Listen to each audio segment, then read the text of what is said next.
Pilkada serentak 2020 diikuti 270 kota per kabupaten.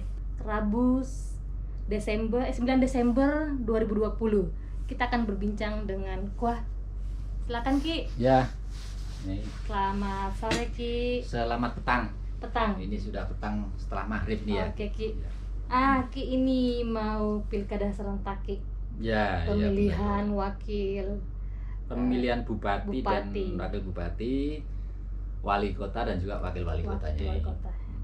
Ki, sekarang ini kan ini ya, jadi versinya untuk kepala daerah versi sekarang itu republik sama ini ya Ki ya, yang apa yang kerajaan seperti itu kan beda Ki itu. Nah, pandangan Ki seperti apa sih? Ya gini, jadi yang namanya proses pemilihan ya, pemilihan kepemimpinan di satu daerah atau satu tempat itu memang sebuah hal yang merupakan keharusan ya. Kalau dulu misalnya di era kerajaan-kerajaan dulu ya? Itu kepemimpinan itu diperoleh dari pewarisan. Jadi bapak ke anak. Atau dari apa itu orang ke saudaranya, ke adiknya dan sebagainya. Sepupu kayak gitu ya. Sepupu. Makanya kalau zaman dulu kan yang namanya kepala desa ya, misalnya ya ini tingkat kepala desa. Itu kan juga dari kerabatnya juga Nyai. Enggak jauh-jauh ya, enggak jauh-jauh ya. Bener. Dan sampai sekarang pun masih ada kayak masih gitu. Seperti itu. Jadi turun-turunnya itu. Karena dianggap bahwa yang punya kekuasaan ini ada takdirnya kira-kira begitulah. Ibaratnya untuk keluarganya. Masih kayak turun gitu. Satu contoh presiden kita nih. Nah ya sekarang ya masih mereka punya anak-anaknya masih nyalon gitu ya Ki ya. Yang putra-putrinya nyalon dan sebagainya. Dan itu memang haknya. Mereka punya hak politik yang sama sebenarnya. Dan faktor itu tidak kita hindari kan ini ya. Benar Ki. Nah, sekarang ini di era 2020 ini dan sebelum-sebelumnya kita sudah mengenal era demokrasi ya. Di mana di situ pilkadanya, pilihan kepala daerahnya itu secara langsung oleh rakyat. Iya benar Ki. Nah Ki, saya potong dulu nih Ki. Silakan. Tips untuk memilih kepala daerah yang baik. Nah, tipsnya barangkali mungkin sebenarnya tidak bisa dirumuskan dengan apa itu kata-kata yang sederhana. Kalau menurut saya ya, pilihlah misalnya pemimpin yang adil, jujur, bijaksana dan juga punya visi yang ke depan untuk membangun kota atau membangun daerah. Tapi kan sekarang banyak yang PHP Ki. Nah, kalau itu seperti kan itu memang nggak bisa dipungkiri, memang iya, ada. Banyak yang PHP soalnya ya. Di depannya seperti dan juga politik uangnya. Ini itu penting dia, sekali kita pertimbangkan. Kelihatannya ngasih amplop, terus depannya nanti belakang kita nggak tahu juga seperti apa kayak gitu. Ya itu memang dasein sama dasulun. Jadi kalau kita frame-nya itu dasein itu apa yang ada sekarang itu memang realitasnya seperti itu. Realitas politiknya seperti itu. Orang mau nyoblos orang lain ya ditunggu misalnya kalau di desa-desa itu apakah dia ngasih sembako atau ngasih duit, nyumbang ya. gitu. Nah kalau ada calon yang tidak nyumbang ya jangan disalahkan juga karena apa? Siapa tahu dia bijaksana tapi tidak punya uang. Berarti memang harus ada persiapan juga Ki. Betul. Ibaratnya kalau bijaksana harus ada dana juga untuk nyumbang. Betul. Dan begini, kalau realitasnya sekarang ini ya yang dasein tadi, yang kenyataannya seperti itu. Untuk calon-calon memang harus mempersiapkan diri. Sangat persiapan diri. Karena bagaimanapun juga nggak bisa orang itu pengen mencalonkan tapi hanya bermodalkan pinter misalnya. Jujur bermodalkan pengaruh aja. Nah, itu memang ada ininya ya Ki, ada tatanannya semua. Nah, oleh sebab itu kalau realitasnya memang membutuhkan yang namanya dana dan itu tidak kecilnya, itu memang dibutuhkan yang namanya itu anggaran yang besar. Oleh sebab itu calon itu wajib apa itu memiliki yang namanya ini sumber-sumber keuangan. Iya benar, dukungan. Misalnya nih Nyai Sekar kan seorang pengusaha ya. Benar, Ki. Kalau pengen mencalonkan diri misalnya menjadi kepala daerah misalnya, ya wajib sampai sekarang ini mempersiapkan dengan dana yang cukup. Cukup banyak Ki, besar juga sih mintanya. Besar. Ya kan, besar. Estimasi kebetulan kita dulu pernah ya. Iya Ki, pernah jadi tim-tim juga sih. Tim-tim sukses itu pernah juga. Dan estimasi itu kalau kepala daerah itu sampai 50 miliar itu minim sekali. Itu cuma dana-dana untuk paling itu ya Ki. Iya, untuk apa itu sampai ke tingkat bawah ini. Tingkat bawah ini sampai apa itu menggerakkan mesin ya, mesin partai juga, terus menggerakkan yang namanya ini pendukung ini. Iya Ki. Kan relawan-relawan itu. Kurang mau iklan Ki, belum. Terus belum yang lain-lain tuh jalan. Betul. Belum ininya kan harus semuanya ya realistis sekarang memang harus pakai gitu. Nah, yang tidak boleh dilupakan ya, meskipun apa itu upaya-upaya duniawi ya. Iya Ki. Itu adalah upaya-upaya yang sifatnya batiniah, sifatnya apa itu doa-doa. Itu yang penting. Ki, masalah doa-doa nih. Memang sekarang masih ada nggak? Kalau dulu kan pemilihan daerah itu kan ada yang nunggu kayak pulung begitu Ki. Itu masih nggak ya Ki sekarang itu? Secara batiniah itu masihnya. Masih. Jadi seorang pemimpin itu dikasih tanda-tanda Tuhan ya, tanda-tanda Tuhan itu dengan cahaya biru biasanya begitu yang turun ke rumahnya orang tersebut. Ada nggak tata caranya untuk nyari pulung? Untuk nyari pulung yang penting itu adalah kebersihan niat ya, kebersihan niat. Terus hati yang bersih juga, tapi juga tidak hanya itu, tapi juga upaya-upaya misalnya puasa yang lama. Yang puasa itu ininya paranormalnya atau yang menjalankannya? Nah, biasanya yang menjalankannya ini kan terlalu sibuk. Nggak mungkin misalnya Nyai mencalonkan itu terus puasa lagi. Puasa sendiri sudah habis dana, biasanya gitu. Nah, oleh sebab itu jenengan harus misalnya saja ini saya paranormal ya. Iya, Ki. Saya jenengan minta tolong ke saya. Iya, Ki. Untuk apa itu?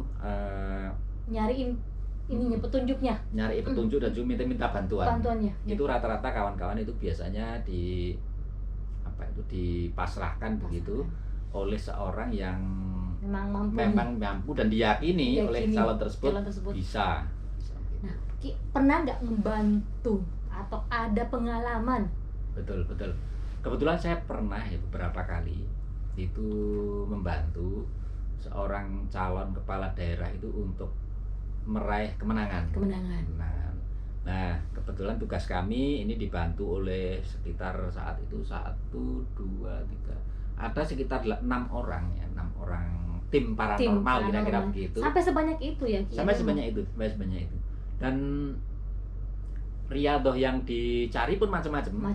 Karena ada yang dari kejawen dengan topo pendem, topo kungkum, topo ngerame, banyak ya, macam-macam ya. Yang dari ilmu hikmah juga pakai wiritan-wiritan begitu. Dan petunjuk-petunjuknya pun macam-macam. Tapi dapat nggak? Kayaknya pulungnya macam petunjuknya itu dapat nggak? Petunjuk jelas sekali saat itu. Dan apa itu syarat-syaratnya mungkin aneh-aneh kawan-kawan di rumah ya.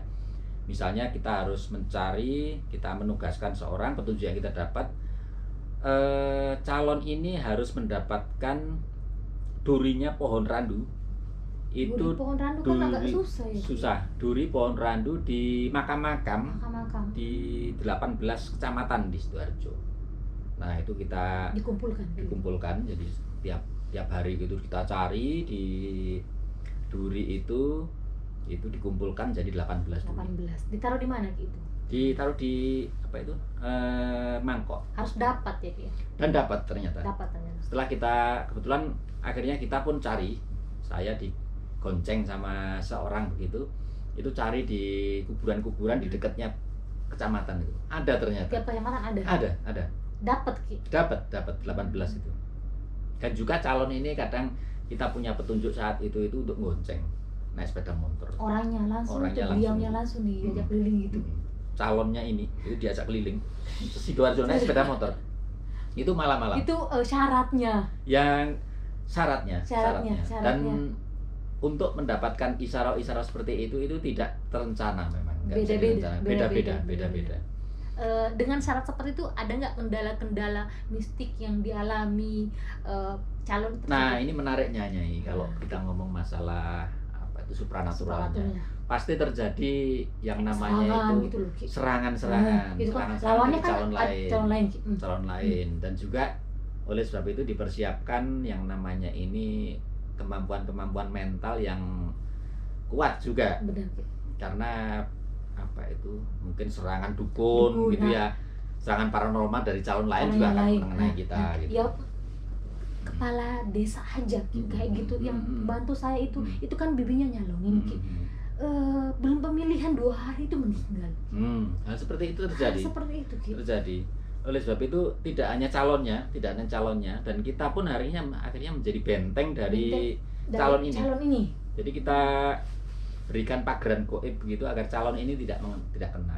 Bayangkan misalnya calonnya kok dapat serangan teluh misalnya teluh, nanti tiba-tiba kena kan berarti ibaratnya itu benar-benar kerja keras ya ini kerja keras, bentengin, nyari petunjuk, nyari jalan celah supaya bisa dapat suara, supaya bisa semua lancar. Betul. Kan benar-benar kerjasama yang ini ya. Bahkan di depan kita dulu tim ini itu ada yang muntah darah di depan kita. Jadi apa itu dalam posisi meditasi itu muntah darah, katanya dapat serangan dari yang lain gitu. Oleh sebab itu dibutuhkanlah persiapan mental yang besar. Ki, ada satu tip gak untuk siapa tahu ada teman atau sedulur yang mau menjadi calon nih, apa aja persiapan dari awal gitu. Yang perlu adalah apa itu perencanaan yang matang. Yang matang satu ya, Ki ya. Satu. Kayak di Nyai pengusaha harus ada perencanaan. Kita rencanakan dulu sebelum modal itu kita keluarkan. Kita visibility study. Jadi studi awal untuk kelayakannya gimana. Musuhnya ini kekuatannya berapa, mampunya enggak kita mengalahkan beliau misalnya gitu. Jadi sekarang tidak bisa modalannya, keberanian tidak bisa. Yang pertama persiapan itu, jadi persiapan dana nomor satu nomor satu dana. Yang kedua itu tentu saja pengalaman, terus punya pengalaman memimpin, mungkin nama baik juga ya? Nama baik. Jadi mulai Anda ingin misalnya itu memupuklah yang namanya berbagai macam kegiatan yang itu melibatkan masyarakat secara menyeluruh, dan juga apa itu agar nama kita ini baik di mata masyarakat. Siap. Terutama dengan karya-karya yang nyata. Jangan hanya misalnya lip service saja, apa itu cuman kelihatan dari luarnya misalnya, kan nggak enak. Jadi harus benar-benar dari hati nurani pengen membangun daerah. Soalnya kan soal pemimpin itu benar-benar tanggung jawab nomor satu, dunia dan akhirat. Jadi hakikatnya setiap manusia itu kan pemimpin. Bagi tubuhnya, bagi pikirannya, bagi kelakuannya. Nah, itu di keluarga misalnya kita harus memimpin keluarga, di masyarakat Pak RT aja harus bisa memimpin. Pak RW, lurah, bupati, gubernur sampai presiden pun harus memimpin semuanya. Nah, karena apa? Ular itu berjalan kemana itu sesuai dengan kepalanya. Kalau enggak maju mundurnya daerah itu kan karena kepalanya. Kalau enggak bisa jalan, enggak masuk akal. Misalnya apa itu ekornya jalan duluan terus kepalanya di belakang. Nah, itu kan enggak masuk akal. Benar, Ki, nah, oleh sebab itu dibutuhkan yang namanya brain, kecerdasan, tidak hanya kecerdasan sosial, kecerdasan pribadi itu sudah wajib. Tidak, kecerdasan mental spiritualnya. Misalnya ada nggak amalan khusus, misalnya sedulur kita nih yang mau mencalonkan, mungkin ada amalan khusus yang dikasih persiapan dari awal nih sekarang, misalnya dia 5 tahun lagi mau nyalonin, terus mau amalan apa yang bisa dikasih? Di KUA ini kan banyak amalan ya. Banyak, ya. Nah, yang paling penting menurut saya itu adalah meresapi asma Allah yang namanya Ya Allah yang Maha Raja, Ya Allah yang Malik. Nah, mungkin amalannya bisa Ya Allah. Jadi diwiridkan sebanyak-banyaknya. Ya Allah ya Malik, Ya Allah ya Malik, Ya Allah ya Malik. Dan Ya Allah yang Malik, Ya Allah yang Maha Raja. Ya. Jadi dengan apa itu Ya Allah yang Malik ini kita ini seakan-akan belajar dari Allah yang hanya sendiri tapi bisa mengatur seluruh alam semesta ini. Baik. Begitu tanggung jawabnya Tanggung Allah, jawabnya Allah. yang tidak mampu untuk, kalau yang lain itu waduh nggak bisa, nggak mampu lah manusia segala macam itu. Putus asa, stres dan sebagainya. Allah tidak pernah, Allah itu bukan maha stres. Contohnya sekarang ya Ki, wabah itu banyak yang putus asa Ki. Iya, putus asa, gelisah dan sebagainya. Nah gini kawan-kawan semua, kita ini perlu meneladani asma Allah, ya Allah, ya Malik, ya Allah yang Maha Raja. Raja itu seperti apa? Tenang sekali. Tenang sekali. Wibawanya apapun tenang. Apapun tenang. Ibaratnya nggak boleh untuk memecahkan masalah-masalah. Musuhnya udah di depan, udah mau masuk, udah masih tenang. Masih tenang. Dan itu dicontohkan oleh Rasulullah ketika berperang, sekitar puluhan kali Rasulullah saat berperang itu, dan Rasulullah selalu menang. Karena ketenangannya Rasulullah. Karena ketenangan dan kecerdasan dia. Kecerdasan apa itu, ketenangan mentalnya, kecerdasan Rasulullah untuk mengatur strategi, dan itu benar-benar real. Jadi dibuktikan tidak hanya sekedar mimpi. Rasulullah itu langsung berperang di depan sendiri padahal. Nah, Rasulullah pun adalah sosok panutan kita semua ya, termasuk juga memimpin negara, memimpin masyarakat itu Rasulullah. Sampai sekarang masih nama besar beliau masih tertancap di pikiran dan kita nantiasa kirim Al-Fatihah kepada jasa-jasanya kita. Oke, baik Ki, terima kasih Ki ya. Ya, sama-sama Nyai. Mudah-mudahan pesannya buat sedulur bermanfaat, dan sedulur yang mau menjadi pemimpin bisa tercapai dan mempersiapkan dari sekarang. Kita doakan bersama Nyai. Amin Ki, amin. Jadi sedulur KUA ini orang-orang yang terpilih dan juga memiliki jiwa kepemimpinan di masa depan. Ini kayak apa alumni KUA banyak yang memimpin sekarang. Insya Allah begitu. Dan terpilih ya Ki, berapa kali ya Ki. Karena begini, kita menyampaikan sesuatu itu apa adanya, jadi tidak dilebih-lebihkan, tidak hoak, dan juga tidak prank-prankan begitu enggak. Jadi apa adanya. Begitu kawan-kawan semua. Siap sedulur, terima kasih untuk channel kami atau acara kami hari ini. Jangan lupa like, subscribe, tekan tombol loncengnya, dan terima kasih. Terima kasih Ki. Terima kasih.